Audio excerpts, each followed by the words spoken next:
Time for the MLB.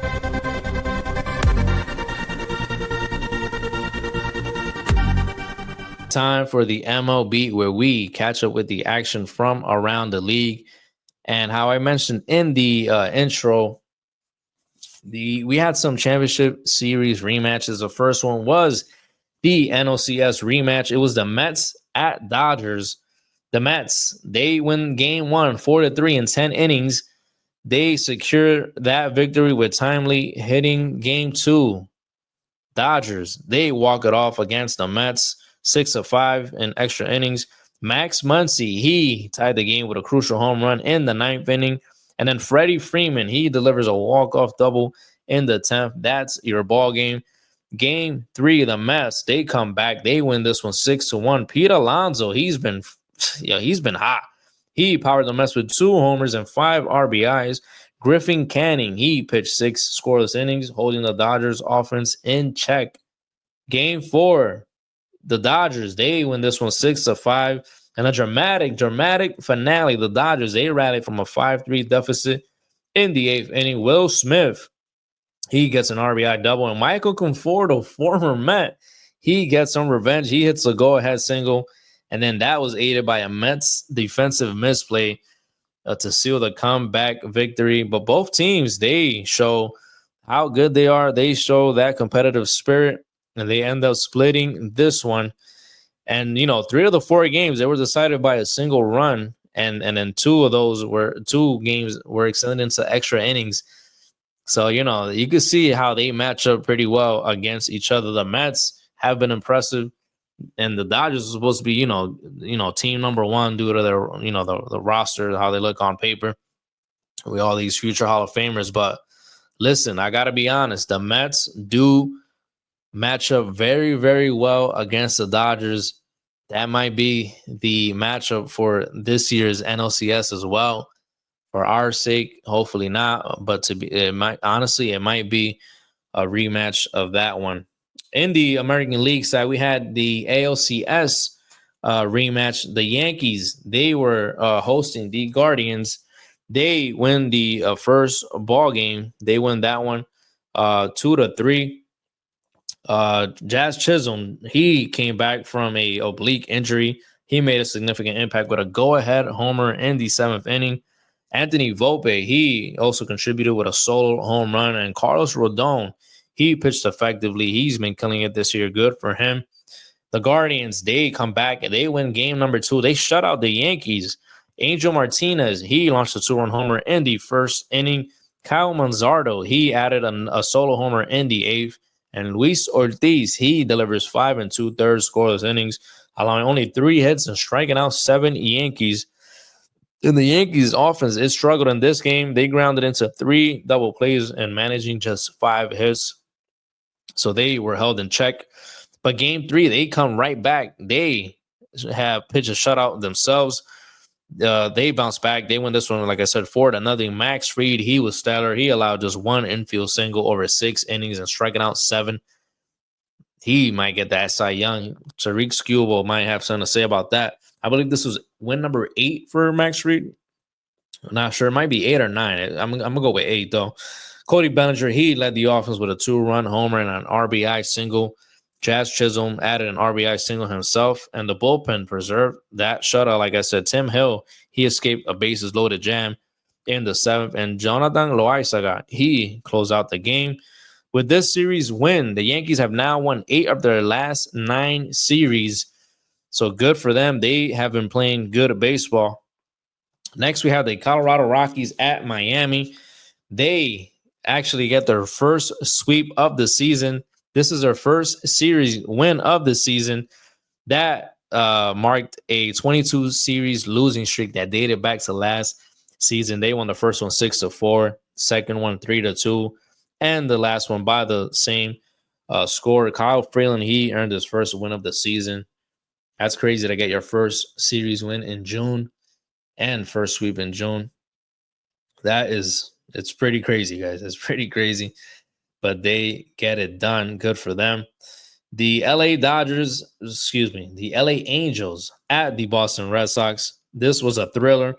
Game 1, Angels win this one 7-6. They steal this one over there in Boston. Game 2, the Angels win this one again 4-3. They win this one in 10 innings. A close game. And then game 3, another close one. The Red Sox, they end up winning this one and avoiding the sweep. They went on a Ceddanne Rafaela walk-off 2-run homer in the ninth. It was a 308-foot shot around the pesky pole. That was the shortest walk-off home run recorded in the StatCast era. So good for them to end off that series in that fashion. Game 1 against the Brewers and the Reds. The Brewers win this one 3-2. The Reds come back in game 2. They win this one 4-2. And then the final game, the Brewers, they dominate this one 9-1. They win the series. Jackson Chourio, Daz Cameron, they each hit 2-run homers. That was pretty good for them. And that was Cameron's first of the season. Then we go down to Chicago White Sox hosting Detroit. The Tigers, they win game 1, a dominating win, 13-1. Kerry Carpenter, he hit 3 home runs in this one. Dylan Dingler and Winston Perez, they also homer. That contributed to Detroit's 16 hits. Jack Flaherty, he pitched 6 innings, allowing just 1 run. And the Tigers secured the 11th consecutive win at Guarantee Rate Field, matching a franchise record. Game 2, the White Sox, they come back. They said, "You're going to do that to us? We got a little something for you." They score 8. They win this one 8-1. Game 3, the Tigers, they come back. They win 5-4. A closely contested game. Detroit, they jumped up to a 4-0 lead in the first inning. We saw the White Sox battle back a little bit, but the Tigers bullpen held the lead, securing the victory. In the final game, White Sox, they walk it off, baby. 3-2 in 10 innings. Austin Slater, he executed a perfect bunt to advance the runner, and Tim Elko, he followed with a walk-off single, giving Chicago the win and a series split. Impressive for the White Sox, holding it down, and they are able to split with the Detroit Tigers. Then we head to San Francisco, hosting the San Diego Padres. The Giants, they lose this one in a classic pitchers duel. Logan Webb, he delivered 8 shutout innings with 7 strikeouts. The game's only run came in the 10th inning when Jose Iglesias, oh my God, he hits a sacrifice fly, bringing in Jake Cronenworth. That's the ball game. Stephen Kolek and Robert Suarez, they held the Giants scoreless to end the ball game. The second game, Padres, they win this one 3-2 and extra innings. Again, 10 innings in this one. Manny Machado, he led the Padres to a 3-2 comeback win, going 4-for-4, delivering a 2-run single in the ninth to tie the game. And Jake Cronenworth, he secured the victory with a game-winning hit in the 10th inning. This win marked the Padres' second consecutive extra inning victory in the series. The Giants, they come back. They battle back the third game. They win this one 6-5. They were down 5-0. They win this one. That snapped a 7-game losing streak against the Padres. And then the last game of the series, looking to split the series, the Giants, they do split it. They win this one 3-2. Robbie Ray, he became the National League's first 8-game winner. He pitches 7 innings with 9 strikeouts. Dominic Smith, in his second game with the Giants, he delivers a crucial 2-run double in the 3rd inning. And Camilo Doval, he earns his 100th career save. Congrats to him. And that was how the series went down. Then we had Minnesota at the Athletics. The Twins, they win this one 10-4, the opener. They win the second game. They put up 10 runs again, 10-3. And the Twins, they win the third one 6-1. And looking to sweep the final game, the Athletics, they start scoring themselves. They blow them out 14-3. They salvage the series. And now they are heading into this series with the Baltimore Orioles that are coming in over there to Sacramento to face them. But despite the loss in the finale, the Twins, they secured that series win. They concluded their West Coast trip with a 5-5 record. So pretty good, successful West Coast trip for them. although they do have an injury, a key injury, hopefully they are going to be able to fill that spot in for now. But Pablo Lopez, the starter, he went down, so they're going to have to manage without him for a little bit. After that, we had Houston at Pittsburgh. Houston Astros, they win this one 3-0. The first game, the Pirates, they come back and win the second game by the same score. And then the Astros, they win the final game 8-2. They win the series. Then we had Cubs and Nationals. Cubs, they win the first game 8-3. Man, these Cubs could score, man. They could score, man. They score runs like crazy. The Nationals, they're able to shut them out. The second game, Mackenzie Gore, he delivered a dominant performance, pitching 7 scoreless innings with 7 Ks. Again, they win this one 2-0. But then the Cubs come back and win the series in game 3 because they put up 7. Nationals only score 1. And Ian Happ, he led the game, the offense, excuse me. He went 3 for 4 with 4 RBIs, including a 2-run homer and his 500th career RBI. Congrats to him. Whew. What a mouthful. What a mouthful, guys. We're almost there.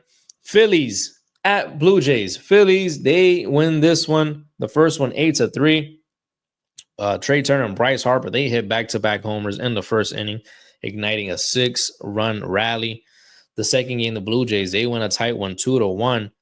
And then the final game, Blue Jays, they win this one 9-1. So they take the series from the Philadelphia Phillies. Chris Bassett, he pitched 7 strong innings, allowing 1 run, striking out 6. That improves his season record of 6-3. And he maintains a perfect 5-0 career record against the Phillies. So this guy loves pitching against the Phillies.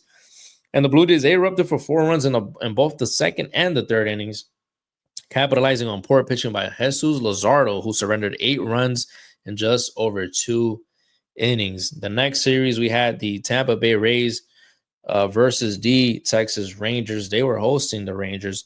They bring out the brooms because they sweep them. They win first game 5-1, second game 5-4, and then they had a dramatic comeback, trailing 3-1 in the last game in the 9th inning. Junior Caminero, he narrowed the deficit with an RBI single.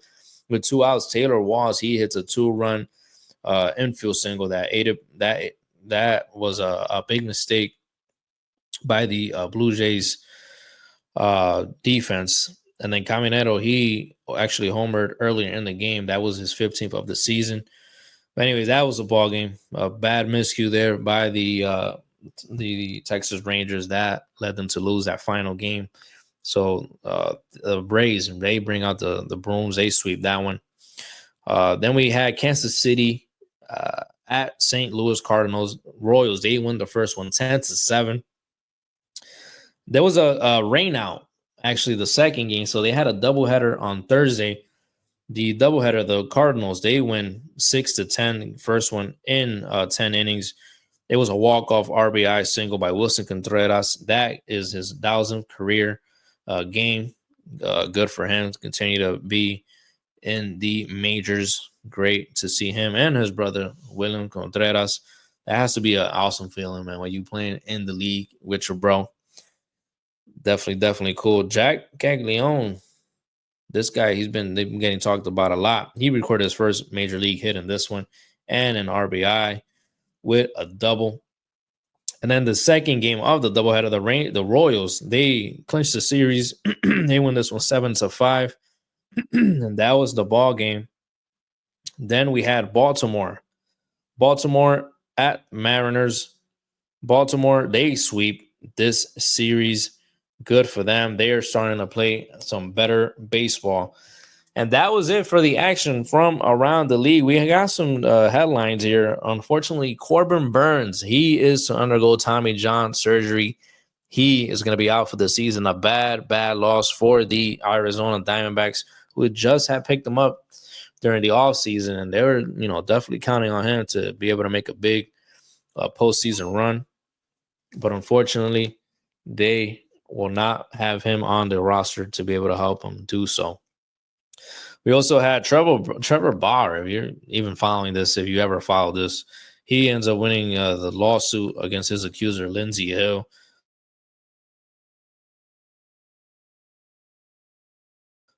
So that went down. Commissioner Rob Manfred, he announces that the ABS challenge system will be in play in 2026 for next season.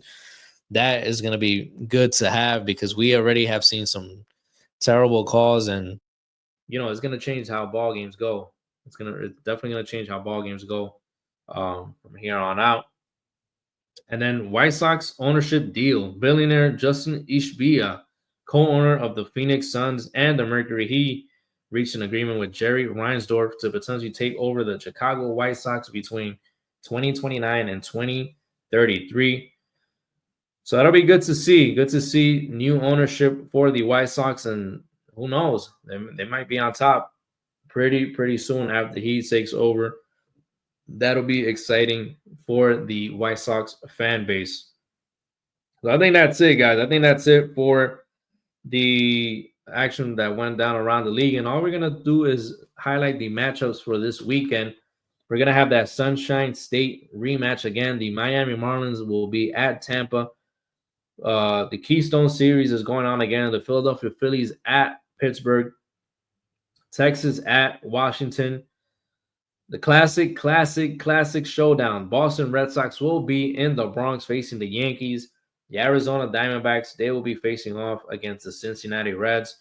Chicago Cubs at Detroit. This is going to be really good series. You're going to have probably the best offense right now, facing one of the best pitching ball clubs in the Detroit Tigers. That's going to be a series to watch along with that Boston and New York series. Then we have the Houston Astros at Cleveland, Kansas City at the Chicago White Sox, Toronto at Minnesota, San Diego at Milwaukee, the Dodgers at St. Louis, the New York Mets at Colorado. Again, guys? That's like the 12th game you guys play against them. Just kidding. Anyways, Seattle Mariners at LA, Angels, Baltimore at the Athletics. So those are the series that are going down across the league. And now, that was it. That was it for the MLB, guys. That was it. Now we're going to head into our final segment. I'm sorry this episode has been taking a little longer than usual. But now let's head into our next segment. It's time for your Braves forecast.